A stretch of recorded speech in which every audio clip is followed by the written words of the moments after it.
नमस्कार दोस्तों, भारत के पूर्व उपराष्ट्रपति हामिद अंसारी ने एक नई पुस्तक लिखी है। उनकी इस नई पुस्तक का नाम है by many a happy accident. इस पुस्तक के बाद भारतीय राजनीति में हलचल पैदा हो गई है। उन्होंने अपनी इस पुस्तक के जरिए केंद्र सरकार को कटघरे में खड़ा करने की कोशिश की है। इसके अलावा कई स्थानों पर सीधे तौर पर भारत सरकार पर निशाना भी साधा है। आइए हम जानते हैं क्या है ये पूरा मामला और हामिद अंसारी ने किस तरह प्रधानमंत्री मोदी के नेतृत्व वाली भाजपा सरकार को अपने निशाने पर लिया है और अपनी पुस्तक में यह कहा है कि अब भारत में मुस्लिम महिलाएं सुरक्षित नहीं हैं। इस पुस्तक के बारे में जानने से पहले आपको यह भी समझना होगा कि भारत के पूर्व उपराष्ट्रपति हामिद अंसारी अपने कार्यकाल के दौरान भी कई ऐसी बातों का जिक्र कर चुके हैं जो एक संवैधानिक पद पर बैठे हुए व्यक्ति के लिए शोभा नहीं देता।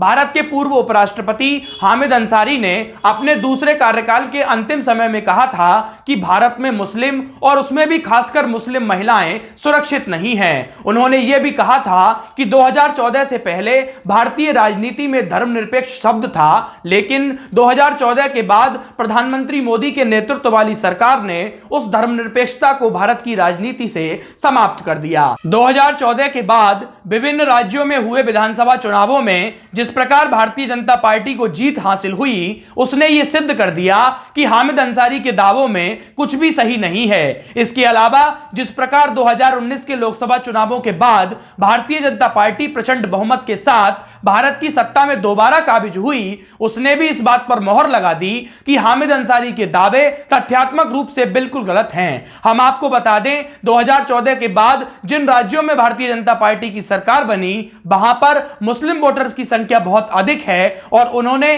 भारतीय जनता पार्टी के समर्थन में वोट भी किया था। इशारों ही इशारों में भारत के पूर्व उपराष्ट्रपति हामिद अंसारी ने प्रधानमंत्री मोदी के सबका साथ, सबका विकास और सबका विश्वास वाले नारे पर भी सवाल उठाए हैं। आइए जानते हैं अपनी पुस्तक में हामिद अंसारी ने प्रधानमंत्री मोदी का जिक्र किस प्रकार किया।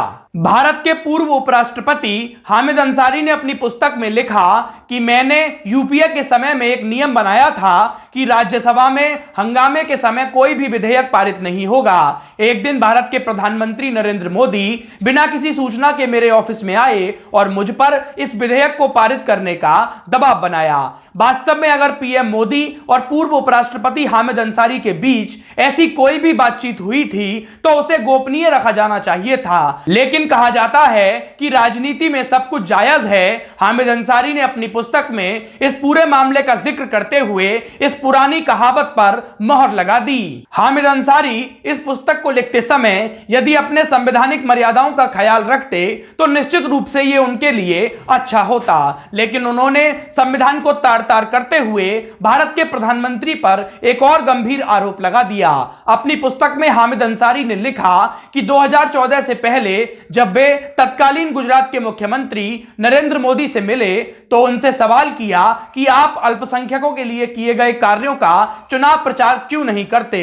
इस पुस्तक के अनुसार तब नरेंद्र मोदी ने जवाब दिया था कि मेरी राजनीति के लिए यह सूट नहीं करता, लेकिन पुस्तक लिखते समय शायद हामिद अंसारी ये भूल गए कि नरेंद्र मोदी किसी भी कार्य का प्रचार करने में कभी पीछे नहीं रहते हैं, चाहे उन्होंने वो कार्य किसी भी धर्म के लिए किए हों। लेकिन कितनी बड़ी बात है, जिस पार्टी के माथे पर देश को धर्म के आधार पर बांटने का आरोप है, जिस पार्टी ने दशकों तक बहुसंख्यकों के दमन का कार्य किया है, वो पार्टी भी आज भारत के प्रधानमंत्री को धर्मनिरपेक्षता की सीख दे रही है। हमें ऐसा लगता है कि भारत के पूर्व उपराष्ट्रपति हामिद अंसारी आने वाले पश्चिम बंगाल और असम के विधानसभा चुनावों को प्रभावित करना चाहते हैं, इसीलिए उन्होंने अपनी इस पुस्तक में इन बातों का जिक्र किया है। आप सभी हामिद अंसारी के इन दावों को किस प्रकार देखते हैं, हमें कमेंट बॉक्स में अवश्य लिखिए। अगर आप हमारी वीडियो को फेसबुक पर देख रहे हैं तो हमारे पेज को लाइक और शेयर कीजिए। अगर आप हमारी वीडियो को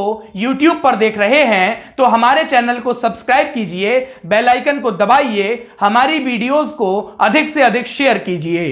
धन्यवाद।